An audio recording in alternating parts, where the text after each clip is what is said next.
Muchísimas gracias, Javier. Bueno, y ahora nos acompaña Javier Moreno, que es el referente del programa de tabaco. Buenos días.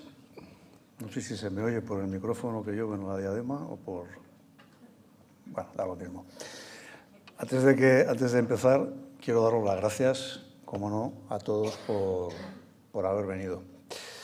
Y deciros también que para mí es un motivo de satisfacción muy grande, como os podéis imaginar, el poder estar aquí 25 años después, hablando con todos vosotros y presentándoos pues, el trabajo que hemos hecho todos los compañeros que trabajan en el programa y que han trabajado en estos 25 años, y yo, por supuesto. Vamos a ver. No sé dónde está el pasador. Ah. Míralo. Bueno, vamos a ver.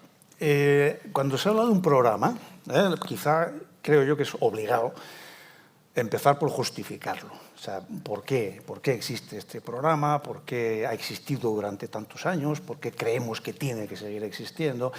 Etcétera, ¿no? Entonces, aquí me voy a permitir dar algunos datos. Podría dar muchísimos, simplemente van a ser unos pocos, pero que me parece que, aunque seguramente los conocemos, pues son relevantes para empezar, ¿no? Y además, aprovechando la circunstancia de que tenemos reciente la última encuesta de salud de la Ciudad de Madrid, que se presenta el lunes, como sabéis, pero que, bueno, como yo he tenido la oportunidad también de colaborar con ella, pues tengo datos y, por lo tanto, puedo presentároslo. Fijaos, dice ahí, el impacto del tabaco sobre la salud. Entonces, dice, número de muertes en España por consumo de tabaco y otras causas. Fijaos, según la Sociedad Científica Sociodrogalcohol, en España mueren al año aproximadamente 20.000 personas por un grave problema de salud pública como es el abuso de alcohol. 20.000 muertos al año. Los suicidios representan aproximadamente 4.000 muertos al año en España. Algo más de 10 al día, según el Observatorio Español del Suicidio. Y Madrid Salud tiene también, ¿verdad?, en sus programas, pues una respuesta ante este problema. Los accidentes de tráfico, según la DGT, en el año 2021 hubo 1.145 muertos por accidentes de tráfico. Y el consumo de drogas ilegales, según el Ministerio de Sanidad, en el año 20 o 21, no estoy seguro, representó 978.000, redondeando, muertes en España. Pues bien, el consumo de tabaco representa entre 55.000 y 60.000 muertos al año en España. Más del doble que las otras 4 causas de muerte que he señalado juntas. Fijaos, como dice en la diapositiva, el tabaco es el único producto legal, es decir, legal, que si se consume como está previsto, si no hacemos nada raro con él, va a producir la muerte de más de 1/3 de sus consumidores. Todos nos vamos a morir, aunque no fumemos, pero es que esas personas van a perder un promedio de entre 10 y 15 años de vida. Esto en la Ciudad de Madrid, ¿qué representa?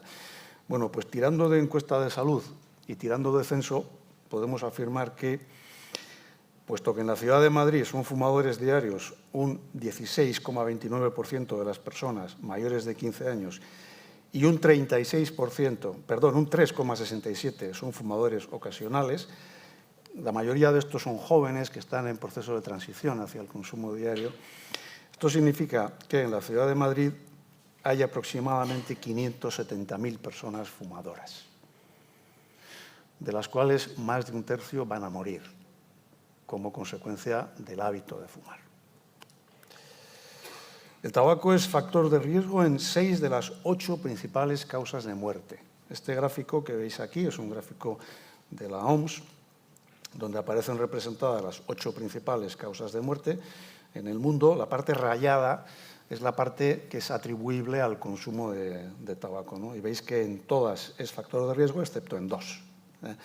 Si a la derecha del todo sumamos la parte rayada de todas las columnas y añadimos otras enfermedades también asociadas al tabaco, pues nos da como resultado 5,5 millones de muertos al año a causa del tabaco en el mundo. Bueno, vamos con algún dato muy poquitos, pero que creo que son interesantes para situarnos, de la última encuesta de salud de la Ciudad de Madrid. Bueno, en la Ciudad de Madrid, según el estudio de salud que se presenta el lunes, son fumadores diarios un 16,3% y son fumadores ocasionales un 3,7% de la población. Acordaos de lo que ha comentado el gerente en la presentación al principio, ¿no? Estamos en el 20%, sumando las dos. Y cuando empezamos en el programa estábamos en un 35%. Bueno, además de esto, son exfumadores un 31,68% de las personas de la Ciudad de Madrid, lo cual es un incremento considerable, como veremos luego, con respecto a encuestas anteriores, y no han fumado nunca un 48,46% de las personas. ¿Y esto es mucho o es poco? Es decir, ¿cuál es la evolución? Entonces yo aquí a la derecha he colocado en un gráfico la evolución del porcentaje de fumadores diarios en la Ciudad de Madrid. En color rojo están los datos de la encuesta SIFREN, el Servicio de Vigilancia Epidemiológica de la Comunidad de Madrid, y en amarillo están las encuestas nuestras, las encuestas del Ayuntamiento de Madrid Salud. Hay un pequeño ajuste porque el SIFREN, como sabéis, mide los hábitos de salud en personas entre 18 y 65 años de toda la Ciudad de Madrid, perdón, de toda la Comunidad de Madrid. Con lo cual hemos cogido solamente la parte de la Ciudad de Madrid y de las encuestas nuestras que evalúan a partir de 15 años, hemos cogido solamente la parte que corresponde al segmento entre 18 y 65 años. Bueno, pues con estas precisiones estaríamos ahora en la columna amarilla que aparece a la derecha del todo, en un 18,4% de fumadores diarios. Y como veis, desde la primera encuesta que aparece en el gráfico, que es del año 2005, hay una tendencia claramente descendente, obviamente con altibajos, que nos permite, creo yo, como decía también al principio el gerente, ser optimistas de cara al futuro, a pesar del indudable trabajo que nos queda por hacer, ¿no?, por delante. Bueno, algún datito más. Por sexos y por grupos de edad, según el estudio que se presenta el lunes, como veis, bueno, fuman más habitualmente o con mayor proporción las personas entre 45 y 64 años. Esta diferencia es estadísticamente significativa con relación al grupo de más edad. Fuman más los hombres que las mujeres en todos los grupos de edad, excepto el grupo más joven, los que están por debajo de 20 años, que no están representados aquí. Un dato interesante que también os traigo, bueno, pues es la evolución de la prevalencia de exfumadores. Fijaos qué interesante, en la primera encuesta de la Ciudad de Madrid del año 2005 había un 16% de exfumadores. Hoy estamos en el doble, un 31,56% de personas que han sido fumadores y han dejado de serlo. Por grupos de distritos, otra cuestión interesante, ¿no? Marisa al principio también ha hecho referencia a los determinantes sociales de la salud. Bueno, sabemos, como veis aquí, que en los distritos de menor desarrollo, agrupando los 21 distritos de la ciudad en 4 grupos según el nivel de desarrollo, pues la proporción de fumadores es más elevada que en el grupo concretamente de desarrollo medio-alto o de mayor desarrollo.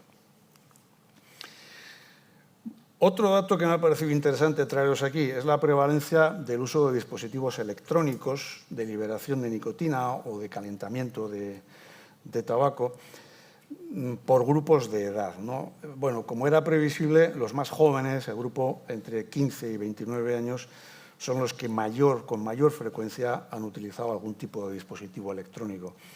En el último año, concretamente un 5,10% creo que es. Digo creo que es porque no lo veo muy bien desde aquí. Pero claramente la diferencia es significativa con relación a los otros grupos de edad. Bien. Bueno, en el estudio de salud que se presenta el lunes, hemos hecho además un análisis de regresión logística multivariante con el fin de poder relacionar el fenómeno del consumo con determinadas variables sociales y no sociales, lo cual es interesante porque nos permite entender mejor, ¿no?, el consumo, los determinantes del consumo y, por lo tanto, prever o pensar en posibles estrategias de prevención. Esto, podríamos tirarnos horas hablando de esto, simplemente señalo, he colocado en amarillo aquellas variables que mantienen una relación estadísticamente significativa con el consumo de tabaco y simplemente las cito. Son la edad, el nivel de estudios, cuanto más bajo es el nivel de estudios, mayor es la proporción de fumadores, la clase social, el estatus migratorio, el sentimiento de soledad, muy interesante. Las personas que manifiestan sentimientos de soledad fuman significativamente con más probabilidad que las que no. El diagnóstico de COVID, el consumo de cannabis, clarísimamente, ¿no? El hecho de ser consumidor habitual de cannabis incrementa hasta 7 veces, como veis, la probabilidad de ser también consumidor de tabaco. Bien, el uso de cigarrillos electrónicos, su vinculación con eso que llamamos salud mental, ¿no?, concretamente el tener algún diagnóstico de ansiedad crónica, aunque no de depresión. Como sabéis, esto de la significación estadística es una cosa muy sensible al tamaño de la muestra, con lo cual, bueno, en cualquier caso, nos habla de la relación, algo que señalaba Marisa, ¿no?, al principio, entre el consumo de tabaco y determinados determinantes contextuales y también personales. Bueno, el programa nuestro, entro un poco más en harina, me salgo de los datos, es un programa comunitario, ¿verdad? Esto también se ha referido Marisa.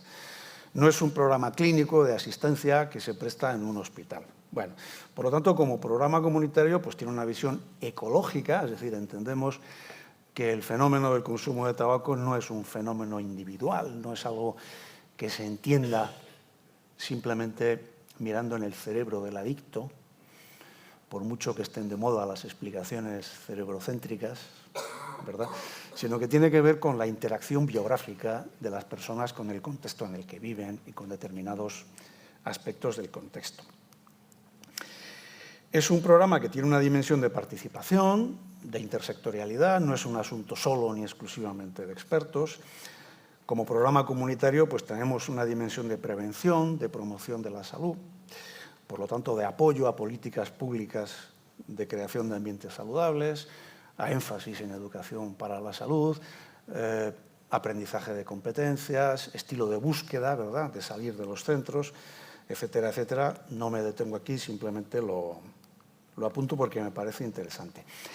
Bueno, es un trabajo en equipo, y esto también quiero señalarlo, donde tenemos una estructura de coordinación. La foto es de una reunión del grupo de referentes del programa de tabaco, de coordinación y de participación. Entendemos que la participación, para entendernos de abajo arriba, ¿verdad?, nos entendemos, es fundamental para que un programa funcione. El programa se desarrolla en los 16 centros Madrid Salud, de salud comunitaria, que están repartidos por los 21 distritos de la ciudad de Madrid, inicialmente también en el Centro de Prevención de Alcoholismo y Tabaquismo de Alberto Aguilera, y también durante varios años en el Centro de Promoción de Hábitos Saludables, que estuvimos en Navas de Tolosa y después en Montesa, y después se desmanteló. Bien, ¿qué hacemos en el programa de tabaco? A ver, como os podéis imaginar, hacemos muchísimas cosas y tengo que ser breve, sintético. Algunas de estas cosas es verdad que las van a desarrollar después los compañeros, que van a hablar en la mesa, las mesas que vienen después. Y por lo tanto, casi solo las voy a citar, ¿no? Y a lo mejor en alguna me detengo un poquito más. Vamos a ver. El objetivo general del programa, como decía Javier hace un rato, es, bueno, la disminución de la proporción de fumadores en la ciudad de Madrid, como es obvio, ¿no? Entonces, esto tiene como dos grandes objetivos específicos, a los que corresponden dos grandes grupos de actividades. Por un lado, los talleres o asistencia individual, no necesariamente talleres, de deshabituación tabáquica, que es la parte sin duda más conocida, ¿verdad?, y más visible y más evaluable del programa. Y luego todas las actividades que están dirigidas a algo que, en mi opinión, es el aspecto fundamental, que es la prevención del inicio del consumo en adolescentes.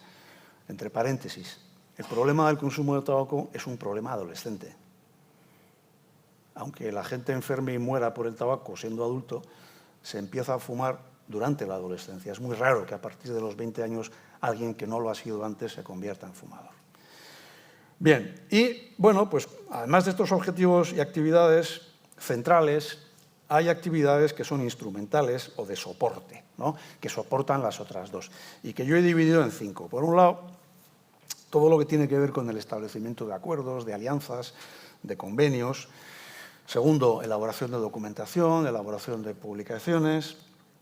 Tercero, una parte fundamental que es la formación de los profesionales. En cuarto, actividades dirigidas a la difusión en la población y a la sensibilización sobre los riesgos del tabaco. Y en quinto lugar, lo que son actividades de coordinación del programa. Bueno, voy a ir una por una, espero no aburrir, no sé si he dicho esto, pero lo digo ahora. Vamos a ver, primero, deshabituación. Hacemos deshabituación. Bueno, la deshabituación tabáquica incluye varias fases. Dejar de fumar es más que dejar de fumar. Dejar de fumar es, en primer lugar, promover el que la gente decida dejar de fumar. Esto es un objetivo en sí mismo. Y muchas veces es el más difícil de conseguir. Y muchas veces es suficiente. Cuando una decisión se toma desde uno mismo, es una decisión de calidad, es una decisión basada en expectativas correctas, se necesita poco más, muchas veces, para que se deje de fumar. Bueno, forma parte del programa ese objetivo. Obviamente, después vendría la interrupción o la cesación del consumo de tabaco, el abordaje de las recaídas, cómo prevenir recaídas, cómo afrontar las recaídas en caso de que se produzcan, y finalmente el abordar o derivar, o en fin, ocuparnos de alguna manera de lo que son los problemas asociados al consumo de tabaco. Tenemos un programa multicomponente, estructurado, donde priorizamos el formato grupal, hablamos de talleres para dejar de fumar, por razones que no vienen al caso ahora, y donde además prestamos apoyo individual cuando es necesario, alternativo al grupal o posterior al grupal o paralelo al grupal. Como sabéis, el programa tiene una duración en principio de 2 meses, con consultas de seguimiento a los 3, 6 y 12 meses. Tenemos una guía de sesiones, tenemos un kit de diapositivas, tenemos una guía de sesiones estructurada, muy estructurada, que seguramente muchos, bueno, seguro, muchos de vosotros la conocéis. En mi opinión, la protocolización de las cosas que se hacen es necesaria, es importante, porque sirve como guía de trabajo, evidentemente, para los profesionales, porque es lo que hace que la intervención sea evaluable. Para poder evaluar algo tiene que estar claramente definido, ¿verdad? Incluso también porque es una garantía de calidad para el usuario, ¿no?, en el sentido de que sabe de antemano qué es lo que va a recibir. Bueno, el programa incluye muchos ingredientes, simplemente los cito, ¿verdad? Clarificar expectativas, qué importante es esto, ¿verdad? Muchas veces la gente viene a dejar de fumar con expectativas equivocadas. Las expectativas equivocadas no se cumplen, por definición. Y cuando una expectativa no se cumple, produce frustración y puede producir abandono. Por tanto, clarificar expectativas, conceptuar el dejar de fumar como un proceso de aprendizaje que requiere práctica, que requiere un esfuerzo. Es un programa multicomponente donde utilizamos apoyo farmacológico con medidas dirigidas a la organización del contexto, donde se incluye el manejo y la prevención y el afrontamiento de las recaídas, donde se incluye aprendizaje de habilidades y un aspecto que a mí me gusta mucho, que es el enriquecimiento del estilo de vida, ¿no? Yo suelo decir, mis compañeros también, que dejar de fumar es costoso, es difícil y requiere un esfuerzo. Pero también puede verse como una oportunidad para hacer la vida de uno no solamente más saludable, por supuesto, sino incluso más rica, más interesante, más llena de contenido, ¿no? Bueno, en cuanto a la prevención, ¿qué os puedo contar? Bueno, os he puesto este gráfico, ¿verdad?, porque me parece importante señalar que la prevención del inicio del consumo de tabaco en el ámbito educativo, bueno, pues debe estar, y tratamos de que esté, ¿no? Formando parte de una serie de pautas, de recomendaciones que están recogidas en la publicación, las publicaciones y las recomendaciones internacionales sobre lo que debe ser la educación para la salud en el ámbito educativo, o como dicen mis compañeras del programa de ámbito educativo, la escuela promotora de salud, que tiene que cumplir una serie de condiciones. Las he puesto en la diapositiva, creo que ni las voy a leer, ¿verdad? Aparte de que seguramente pues son conocidas, pero sí me parece interesante decirlo, ¿no? Bueno, hacemos oferta a centros educativos de la mano de los compañeros y compañeras del programa de ámbito educativo. Ofrecemos e impartimos asesoramiento cuando se nos requiere a los centros educativos y llevamos a cabo talleres, sobre todo sobre mitos y falacias sobre el consumo del tabaco, sobre tabaco y cannabis, también sobre presión de grupo, sobre toma de decisiones, es decir, sobre aquellos aspectos de la prevención que, bueno, pues la evidencia científica y la literatura nos señala que son las dianas de la prevención. Esto que veis aquí son 2 kits de diapositivas que hemos elaborado, entre otras, para abordar estas cuestiones formalmente en el aula, en el ámbito educativo, sobre toma de decisiones, sobre comportamiento asertivo, sobre información. La foto de arriba son 2 adolescentes que colaboraron en unos vídeos que hicimos hace poco del programa.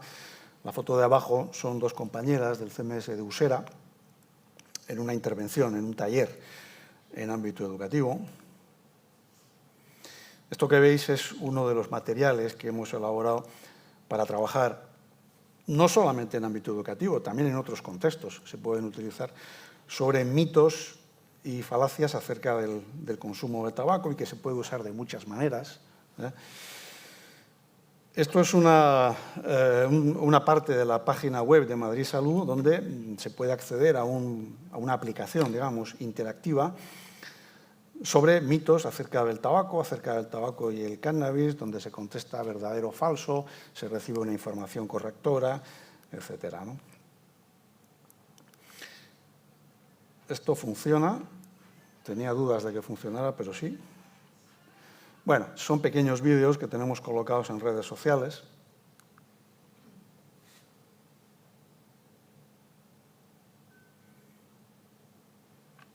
Y lo dejo ahí, porque no puedo extenderme más. Bien, yendo a las actividades de soporte, os decía antes, actividades de soporte o objetivos instrumentales. Bueno, pues una fundamental es el establecimiento de alianzas, ¿no? Entonces, el programa ha establecido en estos 25 años alianzas, pues fijaos, centros de trabajo de la administración, empresas, organizaciones sindicales, ONGs, asociaciones de vecinos, centros culturales, centros juveniles, centros educativos, por supuesto, centros de mayores, centros de atención primaria, luego hablaremos de esto, hospitales, centros de servicios sociales, oficinas de farmacia, etcétera, etcétera, ¿no? Es decir, el establecimiento de alianzas es un principio estratégico central, ¿verdad?, para promover el acceso al programa. Esta foto son 2 compañeras del CMS de Arganzuela, concretamente, en una intervención que hicieron en el Centro de Trabajo Municipal de la calle Bustamante, y donde estuvieron pues bastante tiempo, ¿no? Hicieron varios talleres. Bien, hacemos intervenciones, como digo, en el propio lugar de trabajo para favorecer el acceso. Nos desplazamos, ¿no?, al propio lugar de trabajo. Luego un compañero va a hablarnos de esto, además, con lo cual no me extiendo sobre esta cuestión, ¿no? Bueno, algunas empresas, entidades privadas y ONGs con las que hemos colaborado, pues ahí tenéis una lista larga donde hay empresas, hay ONGs, hay un colegio profesional, hay sindicatos, etcétera, etcétera, puntos suspensivos. Y luego hemos trabajado mucho con organismos y centros de trabajo de la Administración, particularmente de la Administración Central del Estado, es decir, en ministerios y en centros de trabajo que dependen de ministerios. Bueno, ahí veis el de Justicia, el de Defensa, el de Fomento, el de Medio Ambiente, el de Presidencia, el de Sanidad, etcétera. Y también mucho, obviamente, con nuestra propia casa, ¿no?, con centros de trabajo del propio ayuntamiento, ¿no?, juntas municipales, policía municipal, etcétera, ¿no? Menos con centros de trabajo de la administración autonómica. Bueno, como digo, luego va a haber un compañero que nos va a hablar de esto, con lo cual, bueno, lo dejo ahí. Además, hemos colaborado de manera muy fructífera, porque un 30 y tantos % de nuestros usuarios vienen de aquí, con centros de salud del SERMAS y hospitales, sobre todo centros de primaria, ¿no? Y estos son algunos ejemplos, no son todos, de aquellos centros de salud agrupados por distritos, por CMS más que por distritos. En muchos de estos casos, nuestros compañeros se han desplazado al centro de salud para hacer allí la intervención, el taller. En otros casos era una fuente de derivaciones. Simplemente quiero también dejar claro que no tenemos ningún tipo de acuerdo formal con la comunidad, con el SERMAS, y que se trata de derivaciones hechas pues centro a centro o muchas veces incluso profesional a profesional, ¿no? Bien, continúo, ¿no? Luego va a haber un compañero que va a hablar de esto, porque es una actividad muy interesante. Bueno, dice ahí, formación y actualización. Bueno, esta es una actividad de soporte del programa que a mí por lo menos me satisface muchísimo y me gusta hablar de esto, ¿no? Fijaos, el ámbito del tabaquismo es un ámbito sujeto a cambios importantes, ¿no? En 25 años os podéis imaginar. En primer lugar, cambian las personas, ¿no? De los que empezamos hace 25 años, yo creo que solo quedo yo. Lógicamente hay gente que abandona el programa, continuamente hay gente nueva que se incorpora, luego esto requiere una actividad de formación, reciclaje, actualización y tal. Cambian las formas de fumar. Hace 25 años no había cigarrillos electrónicos ni cosas parecidas. Cambian los contextos. Hace 25 años se fumaba en los bares y en los centros de trabajo, y en los transportes. Por lo tanto, una parte importante del programa tiene que ser necesariamente la formación. Y aquí sí que hemos hecho un esfuerzo, como os decía, en mi opinión, muy satisfactorio, ¿no? Hemos organizado e impartido en estos años varias ediciones de cursos a través de la Escuela de Formación, la EFAM, que ahora creo que se llama EMT, Madrid Talento, sobre deshabituación tabáquica, cursos largos de una semana. Hemos hecho varias ediciones de cursos de prevención del inicio del consumo de tabaco. También son cursos largos a través de la EFAM. Hemos hecho numerosas ediciones, tanto como 12, de cursos de habilidades de comunicación y entrevista motivacional, no solamente aplicados al ámbito del tabaco, sino también a todo aquel proceso en el cual se pretende un cambio de comportamiento, ¿no?, en nuestros usuarios. Ha habido una edición magnífica de un curso de gestión emocional en el tabaquismo, que es un aspecto fundamental, ¿no?, en el abordaje de la deshabituación tabáquica. Hacemos periódicamente, el próximo va a ser el día 12 del mes que viene, sesiones, más que cursos, sesiones largas de una mañana entera de duración, de introducción al programa para que las personas que se incorporan puedan recibir una formación básica que les permitan echar a andar en el programa, y de la cual hemos hecho numerosas ediciones.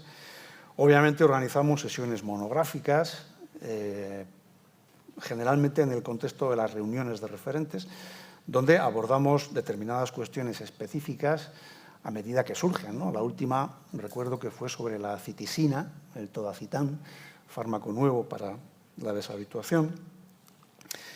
Y un capítulo aparte merece esto, que es el convenio que durante varios años tuvimos con la Universidad de Cantabria para aquí llama el PIUFET, lo que hemos llamado el máster de tabaquismo.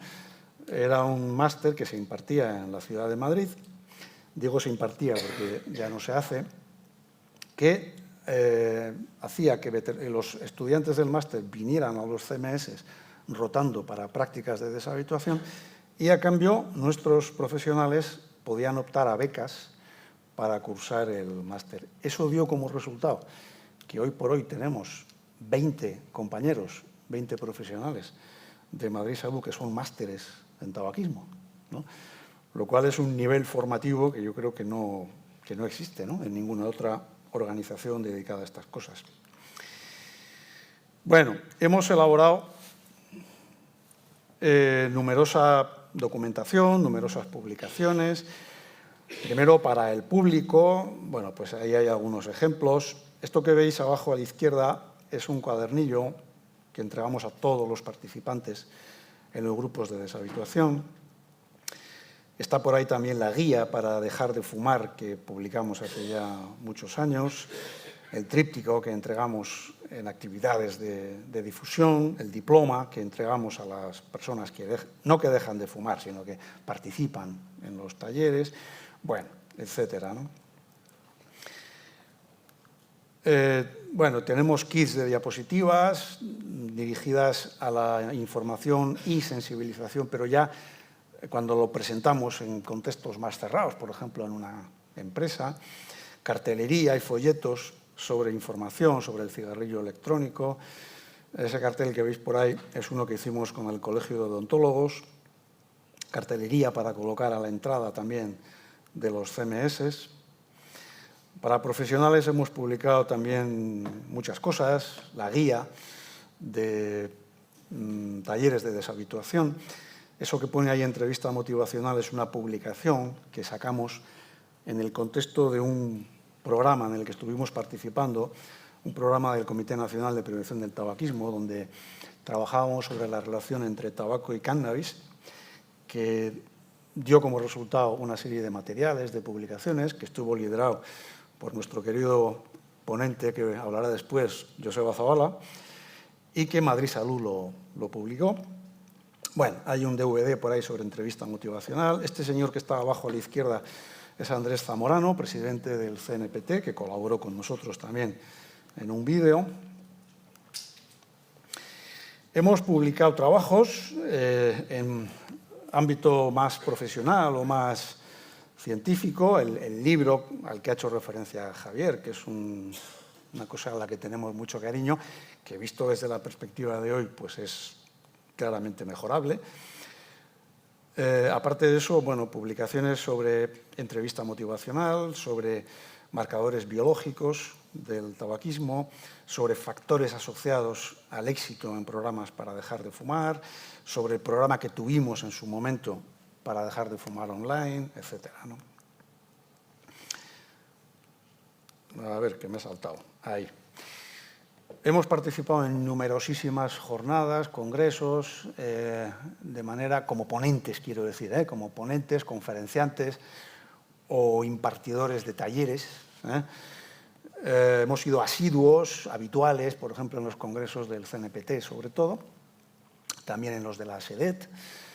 SEDET es Sociedad Española de Especialistas en Tabaquismo, Ciudades Saludables y, bueno, otros foros más reducidos, de ámbito más pequeño o con menos continuidad, ¿no? Y, evidentemente, no voy a aburriros leyéndolo, pero es una muestra, ¿no? Es una muestra de la presencia constante en este tipo de foros. Bueno, la última o penúltima pata de objetivos instrumentales, de actividades de soporte, es toda la parte de difusión y de sensibilización, ¿no? Bueno, pues estamos en la calle, estamos en los medios de comunicación cuando podemos, cuando se nos requiere. La foto del centro es una foto que nos hicimos en la Plaza de España en el año 2011, en una fiesta que hicimos de los exfumadores, donde invitamos a la gente que se había apuntado al programa hasta ese momento. La foto de la izquierda son las compañeras del CMS de Salamanca Retiro, este año, en mayo de este año, donde, entre otras cosas, pues repartieron plantas también. La foto de abajo a la izquierda es la Plaza de Callao, en el Día Mundial Sin Tabaco, del año 21, si no me equivoco. A la derecha también están los compañeros del CMS de Centro, en la Plaza de Callao. Abajo a la derecha son los compañeros del CMS de Villa de Vallecas. También, no estoy seguro, creo que es Ciudad Lineal, la foto que está en el centro, y un par de intervenciones de las varias que hemos tenido también en radio. Bueno, algunas conclusiones y termino. Primera, casi telegráficamente. El programa, en mi opinión, sigue teniendo la misma justificación que tenía, ¿verdad?, hace 25 años. Es un programa que tiene recorrido porque, bueno, hay una cierta desigualdad en cuanto al volumen de atención entre distintos centros, ¿verdad? Hay centros que pues, tienen un volumen de atención sensiblemente más alto que otros. Los esfuerzos, dice ahí, en la dirección de establecimiento de alianzas son tremendamente fructíferos y son un elemento clave de este programa y de cualquier programa, ¿no?, de promoción de hábitos saludables. En mi opinión, debe potenciarse seriamente lo que es la actividad de prevención del inicio, particularmente en ámbito educativo, y obviamente con criterios basados en la evidencia y recomendaciones internacionales. O sea, ver la prevención no como ir de manera aislada, ¿verdad?, a soltar una charlita, sino como algo sistematizado y basado en evidencia científica. Sería deseable ahondar en la colaboración, vamos, más que ahondar en la colaboración, formalizar la colaboración con el SERMAS y con otros departamentos del propio Madrid Salud, del propio Ayuntamiento, ¿no? Departamento de Salud Laboral, Subdirección General de Adicciones, Servicios Sociales, otros programas.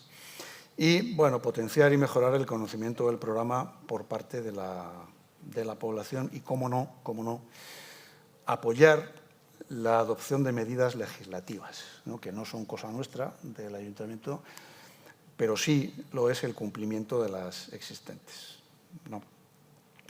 Termino esta parte diciendo que a pesar de la creciente falta de recursos en los centros, hasta el momento el programa sigue siendo accesible a la práctica totalidad de los centros y en horario de mañana y en horario de tarde, ¿no?, lo cual es una cosa que tratamos de mantener y que hasta el momento conseguimos.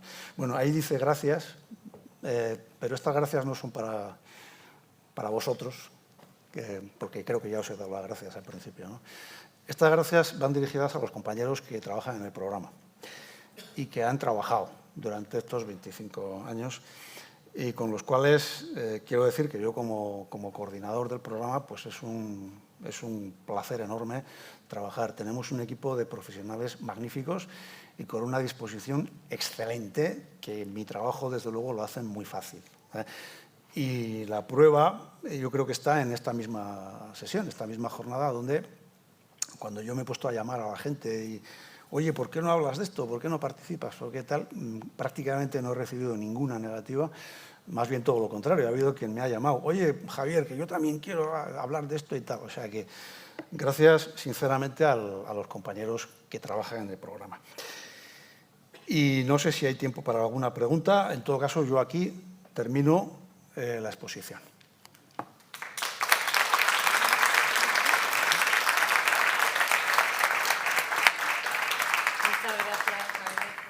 Intervención. Vamos muy justitos de tiempo, pero bueno, si alguno de los asistentes quiere hacer una pregunta, que no tarde en decidirse, porque si no, no nos va a dar tiempo. Nadie se anima. Aquí hay muchos compañeros que tenéis mucha experiencia. Me imagino que es también la oportunidad para poder decir algo, ¿no? Bueno, yo os voy a hacer una pregunta, pero tenéis que ser breves en la respuesta, ¿vale? Hemos hablado sobre todo con Javier Herrero de los inicios. ¿Qué es lo que más os ha ayudado a arrancar con el programa? ¿Cuál ha sido la gran aportación o el gran motor que os ha permitido ponerlo en marcha? Además de vuestro entusiasmo, que eso yo creo que nos ha quedado claro y patente a todos. Bueno, yo desde el principio, y no es porque esté aquí Antonio, es todo el apoyo y todo el refuerzo que recibimos desde el departamento, desde el área de salud. Entonces, nos dieron todo lo que necesitamos, los espirómetros, los cosímetros. Se subvencionó el pago de toda la terapia sustitutiva de nicotina durante un año entero para todos los compañeros del área de salud. Se facilitó la asistencia de todos los compañeros a nuestro centro para el taller de dejar de fumar, que incluso era en horario laboral y no hubo ningún problema, y eso permitió un flujo muy grande, su difusión y su puesta en marcha. Javier. Pues yo, esa pregunta es interesante, porque estoy convencido de que una cosa que hace que un programa funcione y se mantenga y se extienda es la propia acción Es decir, la dinámica que genera el aplicar, el utilizar el programa. Es decir, en mi opinión, un programa no funciona cuando primero se piensa, se diseña, se deja todo terminado, previsto y después se aplica, sino que tú echas a andar. Muchas veces con dudas, ¿no? Y al principio las cosas que hacíamos se parecen bastante poco a las que hacemos ahora, ¿eh? Creo que hemos mejorado. Pero esa acción es la que genera resultados. Y esos resultados son los que construyen la motivación para continuar, ¿no? Y, por lo tanto, de ahí la insistencia en echar a andar, en funcionar un poco de abajo arriba, desde la propia participación, ¿no? Y eso es una cuestión fundamental. Y la experiencia que yo tengo es haber visto muchas veces lo contrario, ¿no? Programas que se diseñan, que se piensan y tal, para después ser aplicados, y ese después muchas veces se demora y tal, ¿no? Entonces, bueno, tuvimos en su momento una urgencia, como ha contado Javier antes, de que había que echar a andar ya, y bueno, pues lo hicimos. Y creo que fue eso lo que hizo que la cosa... Aparte, me estoy enrollando mucho, aparte la respuesta de los compañeros, la respuesta de los compañeros de los centros, que ha sido siempre magnífica. Muchas gracias. Bueno, yo antes del desayuno también quiero agradecer sobre todo a las compañeras y compañeros que están empujando con el programa, no sin dificultades, porque es verdad que todos sabemos que no estamos pasando el mejor momento de recursos humanos. Quiero agradecer a profesionales como Javier Herrero su empuje, su dedicación y su constancia para arrancar un proyecto tan importante. Desde luego, Javier Moreno tenía claro desde el principio, cuando empezamos a pensar en esta jornada, que tenías que estar presente. Y ahora me vas a dejar un poco mal, Javier, porque es verdad que es muy importante todo lo que has dicho de la acción, pero yo particularmente te quiero agradecer por lo riguroso, metodológico que eres en el planteamiento y en la realización de todo el programa. Yo creo que ahí eres un ejemplo para todos. Así que, bueno, muchas gracias. Tenemos ahora media hora para el desayuno, a las 11:15, todos aquí, porque ahora vamos a escuchar a los compañeros Marisa, que están realizando todas las cosas. Ahí, Alfonso me he quiere equivocado. decirnos algo. Es que veo que me levantéis la mano y no... ¿Eh? Es que no sé... Ah, que sí, tienes una pregunta. Vale, vale. Bueno, no es, que me deslumbras, Alfonso, no es una pregunta, es seguir una enseñanza que me dio mi abuela de muy joven y me dijo que es de ser bien nacido ser agradecido. Yo hace 25 años que dejé de fumar. Soy, creo que, uno de los primeros casos exitosos del programa. Por lo tanto, tengo que dar las gracias al programa y a toda la gente que detrás de ese programa lo puso en marcha, lo continúa y sigue apoyando. Por lo tanto, en este 25 aniversario yo también me congratulo y me felicito de haber tenido la oportunidad de trabajar con vosotros y dejar de fumar. Gracias.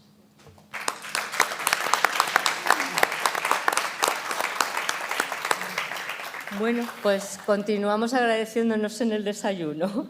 A las 11:15 aquí. Gracias.